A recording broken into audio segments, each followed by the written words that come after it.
साथियों, आप सभी का इस प्लेटफॉर्म पर स्वागत है।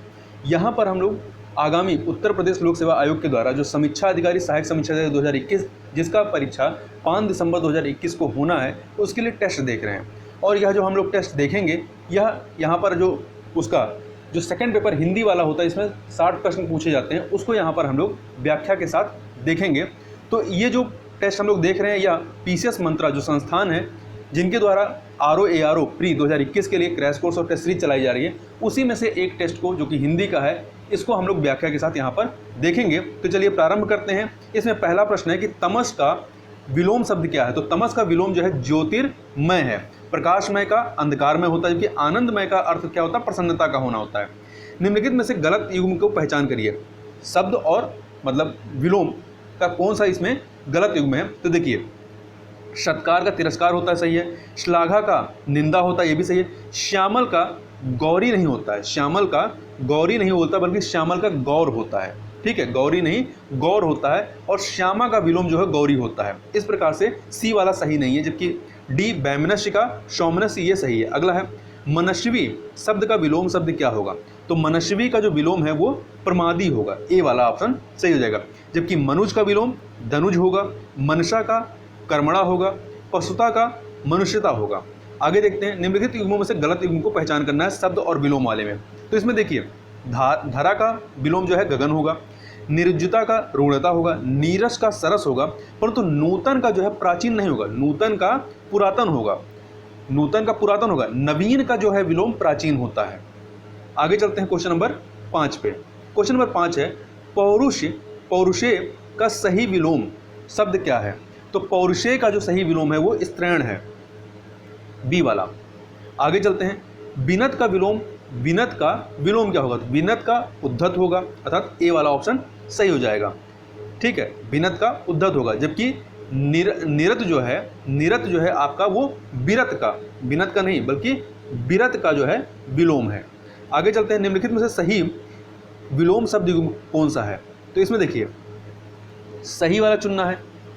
तो पाठ्य का क्या होगा, इसमें कौन सा सही विलोम शब्द युग्म कौन सा है। तो पाठ्य का पाठ्य नहीं होता है, नत का औनत होता है। नत का, एक सेकेंड, नत का जो है आपका, इसमें कौन सा युग्म जो है विलोम शब्द का सही है। तो इसमें देखिए, आपका जो बी वाला है नत औनत, ये आपका सही है। आगे चलते हैं, स्वाधीन का विलोम शब्द क्या होगा। स्वाधीन का जो विलोम होगा वो पराधीन होगा। आगे चलते हैं, क्वेश्चन नंबर 9, अधोलिखित विलोम शब्द युग्मों में से कौन सा सही नहीं है। तो कौन सा सही नहीं है, देखिए, प्रसारण का संकुचन होता है, सही है। ओजस्वी का निस्तेज होता है, ये भी सही है। भिज्ञ का सभिज्ञ नहीं होता है, भिज्ञ का क्या होता है, अनभिज्ञ होता है। तो सी वाला आपका सही नहीं है। देहाती का शहरी, ये आपका सही है। आगे चलते हैं, क्वेश्चन नंबर 10, प्रच्छन्न शब्द का विलोम क्या होगा। प्रच्छन्न का जो विलोम होगा वो प्रतिपन्न होगा, सी वाला सही ऑप्शन हो जाएगा। 11 नंबर क्वेश्चन देखिए, निम्नलिखित में से किस शब्द की वर्तनी अशुद्ध है। इसमें देखिए, तदंतर सही है। ऐषणा नहीं होता है, ये ए पर ए की मात्रा नहीं रहेगी, ये ऐषणा होगा। ठीक है, तो आपका अशुद्ध है, ये बी वाला जो है ये अशुद्ध है। हत बुद्धि सही है। उन्मीलित, ये भी सही है। आगे चलते हैं, निम्नलिखित में से कौन सा शब्द युग्म शब्द जो है शुद्ध नहीं है। कौन सा शब्द शुद्ध नहीं है। तो इसमें आप देखेंगे तो उस श्रृंखल जो सी वाला है, ये उच्च श्रृंखल होता है, उच्च श्रृंखल होता है। ठीक है, जबकि अन्य जो हैं वो आपके शब्द शुद्ध हैं। अंतः प्रांतीय, यशोलाभ, निश्चल। निम्नलिखित में से सही वर्तनी वाले शब्द की पहचान करिए इसमें। तो इसमें देखिए, 13 का जो डी वाला है पर्यवसान, पर्यवसान जो है ये सही है। जबकि ये दिवा रात्र नहीं होता, दिवा रात्र होता है। पटा छेप नहीं होता है, इसमें जो आधा चा है ये नहीं होगा, और ये पटा छेप क्षत्रिय वाला छा हो जाएगा। ठीक है, वहीं पुनराभिनय नहीं होता है, ये रा पे आ की मात्रा नहीं होगी, पुनर्विनय होगा। ठीक है, जो रा पे आ की मात्रा है वो नहीं रहेगी। क्वेश्चन नंबर 14 देखते हैं, निम्नलिखित में से अशुद्ध वर्तनी वाला शब्द कौन सा है। तो इसमें शिक्षणेतर जो है ये गलत लिखा हुआ है। इसमें जो ता में आधा ता है ये नहीं होगा, ये शिक्षणेतर होगा। ता में जो आधा ता लगा हुआ वो नहीं होगा। जबकि अन्य जो है ज्योत्सना, हिरण्यकशिपु, अंतर तलीय, ये सभी सही हैं। आगे चलते हैं, निम्नलिखित में से किस शब्द की वर्तनी शुद्ध नहीं है? तो इसमें देखिए, जज्ज्वलायमान सही है, जागृत सही है, राजन सही नहीं, क्योंकि राजन में ना में हलंत होगा, ठीक है, जब हलंत लगा देंगे तब सही होगा। प्राणी वृंद ये सही है, तो सी वाला आपका सही नहीं है। निम्नलिखित में से अशुद्ध वाक्य की पहचान कीजिए। तो इसमें देखिए चारों में हरिश्चंद्र के सदृश कोई सत्यवादी नहीं हुआ, तो ये वाला कथन सही नहीं है, क्योंकि सदृश जो लिखा है ये इसकी स्पेलिंग गलत है, क्योंकि ये आपका सदृश, ठीक है, दा में ये वाला रा और सा होगा, तो सदृश हो जाएगा, तो ये आपका सही नहीं, इसलिए आपका ए ऑप्शन जो है ये अशुद्ध है। वहीं अगला, हमारे बेटे के विवाह के उपलक्ष्य में भोज होगा, सही है। बूढ़ा आदमी लाठी टेक कर चल रहा है, ये भी सही है। विशेषण के 4 उदाहरण दीजिए, ये भी सही है। आगे चलते हैं, क्वेश्चन नंबर 17, निम्नलिखित में से कौन सा शुद्ध वाक्य नहीं है? तो जो अशुद्ध है वो हमें ढूंढना है। तो इसमें देखिए, तुम अपना दायित्व निभाओ, सही है। अब स्थायी सरकार की स्थापना होगी, तो यहाँ पे जो स्थायी है ये इसकी स्पेलिंग सही नहीं है, यहाँ पे स्थायी इस प्रकार से होना चाहिए। जबकि मुझे संस्कृत नहीं आती, सही है। हम इस आंदोलन में भाग नहीं लेंगे, ये भी सही है। अगला है, निम्नलिखित में से कौन सा वाक्य शुद्ध है? तो कौन सा वाक्य शुद्ध है ये बताना है। तो इसमें आप देखिए, जो डी वाला है, इस वाक्य की पुनः रचना करके देखो, ये आपका पूरी तरीके से शुद्ध है। जबकि पहला, शिकारी ने जाल में हिरण फंसा लिया, ये सही नहीं है, क्योंकि हिरण नहीं होता है बल्कि हिरन होता है, ना होगा। वो इसी प्रकार से गर्मी से पहले वसंत ऋतु होती है, तो ब ये वाला नहीं, वाह होगा, वसंत ऋतु होती है। चहचहा रहे थे पक्षीगण हर शाख पर, तो पक्षी गण में छ पे बड़ी की मात्रा नहीं बल्कि छोटी की मात्रा होगी, तो पक्षीगण हो जाएगा। तो आगे चलते हैं, निम्नलिखित में से शुद्ध वाक्य की पहचान करिए। तो शुद्ध वाक्य कौन सा है? तो इसमें डी वाला देखिए, आप पढ़िए, सैने सैने उसकी दशा बिगड़ती चली गई, तो ये सही है। जबकि अन्य को देखें, पत्र किसके नाम पर लिखा गया है, तो ये इसका सही क्या होगा? पत्र किसके नाम लिखा गया है, यहाँ पे पर जो है ये सही नहीं है। प्रत्येक श्रमिक को 2-2 रुपये मिले, नहीं, प्रत्येक श्रमिक को 2 रुपये, यहाँ पे 2 लिख दीजिए, प्रत्येक श्रमिक को 2 रुपये मिले, ये सही हो जाएगा। वहीं सी वाला देखिए, वहाँ की जलवायु मेरे अनुरूप नहीं थी, अनुरूप नहीं बल्कि मेरे अनुकूल नहीं थी। 20 नंबर क्वेश्चन, निम्नलिखित में से अशुद्ध वाक्य कौन सा है? अशुद्ध वाक्य कौन सा है? वह स्त्री वैधव्यता का जीवन बिता रही है, ये आपका गलत है, क्योंकि जब वैधव्यता लिख दी है तो स्त्री लिखने की जरूरत नहीं, वह वैधव्यता का जीवन बिता रही है, यही आपका सही हो जाएगा। इसलिए ए ऑप्शन आपका सही नहीं है। जबकि अन्य परमात्मा के अनेक नाम है, सही है। 4 विद्यार्थी नकल करते हुए पकड़े गए, ये भी सही है। मेरे वेतन का अधिकांश बच्चों की शिक्षा में ही खर्च हो जाता है, ये सही है। निम्न अगला है, निम्न में सुमेलित कौन सा है? तो देखिए, जिस पर किसी आतंक का छाया हो वो आशंकित नहीं बल्कि आतंकित होता है, तो इस प्रकार से ये वाला गलत है। अगला, जो किसी पर अभियोग लगाए, तो जो किसी पर अभियोग लगाता है उसे अभियोगी कहते हैं। जो किसी पर अभियोग लगाए वो अभियोगी होता है। जिसे मारना उचित ना हो वो अवर्ण नहीं होता बल्कि अवध्य होता है। क्या होता है? अवध्य होता है। डी, जिसका पति परदेश से लौटा है, आगत पति का, ये आपका सही है। तो सही सुमेलित मतलब सही वाला ढूंढना था, ठीक है। जबकि देखिए, अवर्ण क्या होता है? ये जो अवर्ण लिखा है, अवर्ण जिसका वर्णन नहीं हो सकता है। अभियुक्त का क्या होता है? जिस पर अभियोग लगाया गया हो, जिस पर अभियोग लगाया गया हो वो अभियुक्त होता है। जो किसी पर अभियोग लगाए वह अभियोगी कहलाता है। आगे चलते हैं, निम्न में से सुमेलित नहीं है कौन सा? तो देखिए, सब देशों में होने वाला सार्वभौम, सही है। संचय किया हुआ संचित होता है। अलग अलग अवयवों को एक में जोड़ना विशेषण नहीं होता है बल्कि विश्लेषण नहीं होता बल्कि संश्लेषण होता है, इसलिए सी वाला सुमेलित नहीं है। जबकि नित्य दीन दुखियों को भोजन देने की व्यवस्था सदावर्त, ये सही है। अगला है, वह स्थान जहाँ स्थायी महत्व की वस्तुओं का संग्रह होता है उसे संग्रहालय कहते हैं। आगे चलते हैं, क्वेश्चन नंबर 24, निम्न में से कौन सा युग में सुमेलित नहीं है? देखिए, जो बढ़ रहा है वर्धमान होगा, सुमेलित नहीं है वो ढूंढना ना। एक से अधिक बातों में कोई एक तो विकल्प कहलाता है। जो बहुत से विषयों के जानकार हो वो सर्वज्ञ नहीं कहलाता बल्कि बहुज्ञ कहलाता है। क्या कहलाता है? बहुज्ञ कहलाता है, सर्वज्ञ नहीं कहलाता है। डी वाला, कन्या का विवाह कर देने का वचन देने की रस्म वाग्यदान कहलाता है। आगे चलते हैं, क्वेश्चन नंबर 25, निम्न में से कौन सा युग में जो है बेमेल है मतलब सुमेलित नहीं है? ए ऑप्शन देखिए, जिसका भजन करना उचित और आवश्यक है, भजनीय, सही है। जो भविष्य में निश्चित रूप से होने को हो, भवितव्य, ये भी सही है। मतिमंद होने की अवस्था, मतिमांद, ये भी सही है। जो मद्यपान करने का आदि हो उसे मधुप नहीं कहते हैं बल्कि इसे क्या कहते हैं? मद्यप कहते हैं, मद्यप, ठीक है। ये वाला यहाँ पे एक सेकेंड, मद्यप होगा, ठीक है, ये वाला था। आगे देखते हैं, निम्न में से कौन सा युग्म सुमेलित है, कौन सा युग्म सुमेलित है वो बताना है। तो जो खुले हाथों से दान करता हो, इसमें हमें गलत वाला ढूंढना है। इसमें जो है कौन सा गलत है, तो जो खुले हाथों से दान करता हो मुक्त हस्त कहलाता है।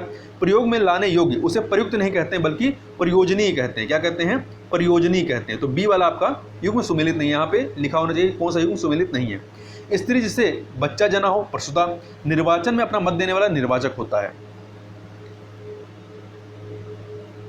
आगे चलते हैं। जो अपना उद्देश्य सिद्ध होने पर संतुष्ट हो, उसके लिए उपयुक्त शब्द क्या है? कृतार्थ। क्या होता है? कृतार्थ होता है।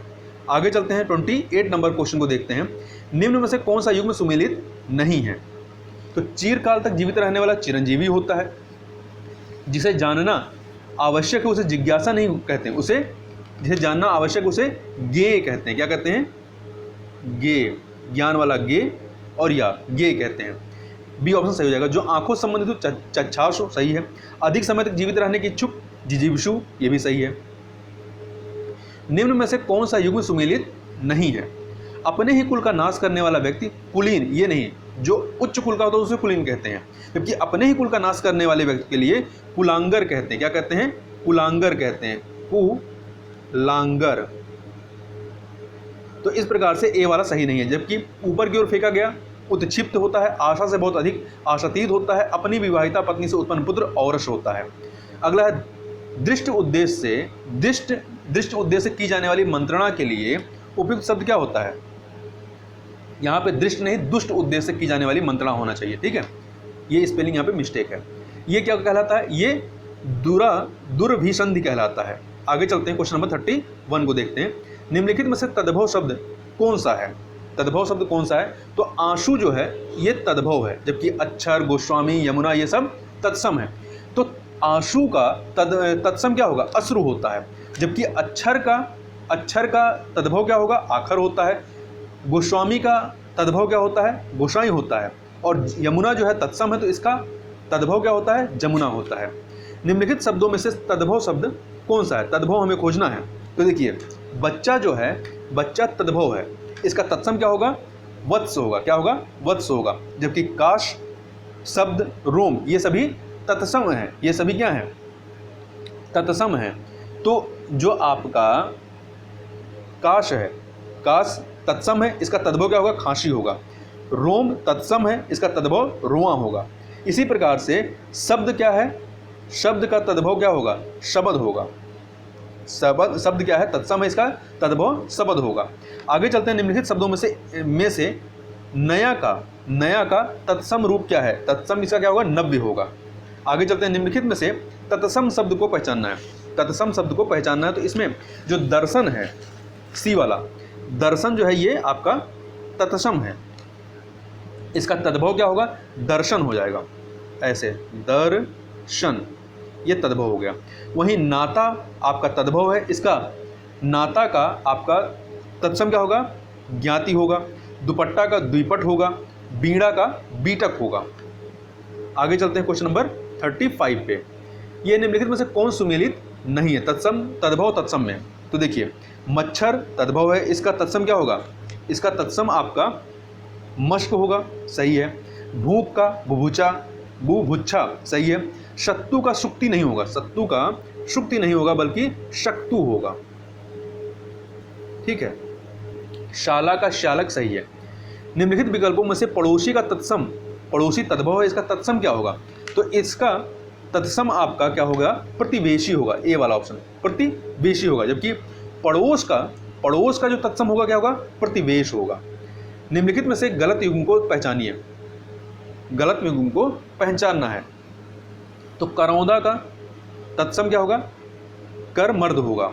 खिचड़ी का कृसर होगा। गढ़ना का ग्रंथन होगा। चमगादड़ का जो है, चमगादड़ का चत्वर नहीं होता बल्कि चर्म चटक होता है। क्या होता है? चर्म चटक होता है। और चत्वर जो है, चत्वर ये चबूतरा का तत्सम है। चत्वर भी आपका तत्सम शब्द है, परंतु ये किसका है? चबूतरा का तत्सम है। तो डी वाला आपका गलत है। तद्भव से तत्सम बने सही शब्द युग्म को चिन्हित करना है। देखिए, पुरुषार्थ तद्भव है, इसका तत्सम क्या होगा, पुरुषार्थ होगा, ये सही है। भतीजा का भारतज्य नहीं होता है, बल्कि क्या होता है, भ्रातृज्य होगा। इसी प्रकार से खटिया नहीं होता है, बल्कि खाट का खटवा होता है। सर्जना आपका सरजोना नहीं होता, बल्कि ये आपका सजाना होता है, सजाना का सज्जापन होता है। तत्सम। आगे चलते हैं। निम्नलिखित शब्दों में से तद्भव शब्द का चयन कीजिए, कौन सा इसमें से तद्भव है। तो इसमें से जो केश है, केश तद्भव है, इसका तत्सम क्या होगा, केश होगा, बड़ा सा, ठीक है, ये वाला श हो जाएगा। जबकि देखिए आशीष, कार्य, अग्नि, ये सब क्या है, तत्सम है। आशीष का तद्भव क्या होगा, आशीष होगा, आशीष छोटा सा रहेगा, आशीष होगा। जबकि कार्य का काज हो जाएगा, अग्नि का आग हो जाएगा। चाक शब्द का तत्सम रूप क्या है, चाक का चक्र है, क्या है, चक्र है। और चकवा जो है, चकवा तद्भव शब्द है, जिसका तत्सम रूप क्या होता है, चक्रवाक होता है। अगला 1 मीटर, बहुत दूध, थोड़ा आदि शब्दों में से कौन सा विशेषण है। तो इसमें जो है परिमाणवाचक विशेषण है, परिमाणवाचक विशेषण है। अब परिमाणवाचक विशेषण होता क्या है, जिस विशेषण से संज्ञा के परिमाण का बोध हो उसे परिमाणवाचक विशेषण कहते हैं। जैसे थोड़ा, 1 मीटर, बहुत दूध इत्यादि। इन शब्दों से उन संज्ञाओं के माप तौल का बोध होता है जो वाक्यों में विशेष के रूप में प्रयुक्त होते हैं। जैसे 1 मीटर कपड़े से काम चल जाएगा। आगे चलते हैं। निम्न से कौन सा एक विशेषण शब्द है। तो देखिए 42 नंबर क्वेश्चन में इसमें जो प्राच्य है, प्राच्य आपका विशेषण है, इसका विशेष क्या है, प्राच्य विशेषण है, और इसका विशेष आपका प्राची होगा, क्या होगा, प्राची होगा। जबकि अन्य जो है विशेष हैं, नमक, पतन, प्राची, ये सब प्रकृति, ये सब क्या है, ये सब विशेष हैं। नमक का विशेषण क्या होगा, नमक का नमकीन होगा। पतन का विशेषण क्या होगा, पतित होगा। और प्रकृति का विशेषण क्या होगा, प्राकृतिक होगा। आगे चलते हैं क्वेश्चन नंबर 43 नंबर क्वेश्चन। निम्न में से कौन सा एक विशेषण शब्द नहीं है, कौन सा एक विशेषण शब्द नहीं है, मतलब विशेष है वो। तो देखिए 43 में जागरण जो है, जागरण ये आपका विशेषण नहीं बल्कि विशेष है, जबकि अन्य मार्मिक, मौलिक, दैनिक ये सभी विशेषण है। तो जागरण आपका विशेष है, इसका विशेषण क्या होगा, इसका विशेषण जागृत या जागरूक होगा। आगे चलते हैं। निम्न में से कौन एक विशेष शब्द है, कौन एक विशेष शब्द है। तो देखिए ईश्वर जो है विशेष शब्द है, इसका विशेषण क्या होगा, ईश्वरीय होगा। उपास्य, एक और उपेक्षित ये सब विशेषण हैं। उपास्य उपासना का विशेषण है, एक जो है एकता का विशेषण है, उपेक्षित उपेक्षा का विशेषण है। आगे चलते हैं। निम्न में से कौन सा विशेष और विशेषण युग्म सही नहीं है। तो देखिए भोजन विशेष है और इसका विशेषण क्या है, भोज्य है। राज का राजकीय होगा। रंग का रंगीन होगा, परंतु विशेष का विशेष नहीं होता। विशेष का क्या होगा, विशेषण होगा। विशेष का विशेषण क्या होगा, विशिष्ट होगा। विशेष का विशिष्ट हो जाएगा, तो डी वाला सुमेलित नहीं है। अगला है, निम्न में से कौन सा एक विशेष शब्द नहीं है। कौन सा एक विशेष शब्द नहीं मतलब विशेषण है। तो देखिए अर्थ, विवाह, वाद ये सभी क्या हैं, ये सभी विशेष हैं। जबकि चर्चित जो है, चर्चित आपका विशेषण है। और ये किसका विशेषण है, तो ये चर्चा, इसका विशेष क्या होगा, ये विशेषण है तो इसका विशेष क्या होगा, इसका विशेष चर्चा होगा। आगे चलते हैं क्वेश्चन नंबर 47। इतिहास शब्द के लिए सही विशेषण शब्द कौन सा है। इतिहास क्या है, विशेष्य है, इसका विशेषण कौन सा होगा, तो इसका विशेषण जो है वो ऐतिहासिक होगा। क्या होगा, ऐतिहासिक, ए वाला। कामदेव के समान का विशेषण क्या होगा, कामदेव के समान का विशेषण रूपवान होगा। क्या होगा, रूपवान। 49 नंबर क्वेश्चन देखते हैं। छोटा घर, लंबा आदमी और काला घोड़ा में विशेषण पद कौन सा है। तो विशेषण पद कौन सा है, तो देखिए इसमें छोटा, लंबा और काला ये सभी विशेषण है। जबकि आपका घर, आदमी और घोड़ा ये क्या है, विशेष्य हैं। तो इस प्रकार से ए ऑप्शन आपका सही हो जाएगा। आगे चलते हैं। ज्ञान शब्द के लिए विशेषण शब्द क्या होगा। ज्ञान क्या है आपका, विशेष्य है, इसका विशेषण क्या होगा, इसका विशेषण जो है आपका ज्ञानी होगा। बी वाला सही हो जाएगा। 51 नंबर क्वेश्चन देखते हैं। निम्नलिखित में से कौन सा शब्द पर्यायवाची की दृष्टि से भिन्न है। देखिए सुधा, सोम और पीयूष जो हैं ये अमृत के पर्यायवाची हैं, जबकि श्रेष्ठ जो है ये इनसे भिन्न है। श्रेष्ठ के पर्यायवाची क्या होते हैं? उच्च, कुलीन, अभिजात इत्यादि। दृग निम्न में से किसका पर्यायवाची शब्द है? तो दृग जो है, दृग आपका आंख का पर्यायवाची है। आंख के अन्य पर्यायवाची क्या है? लोचन, नयन, नेत्र, चक्षु।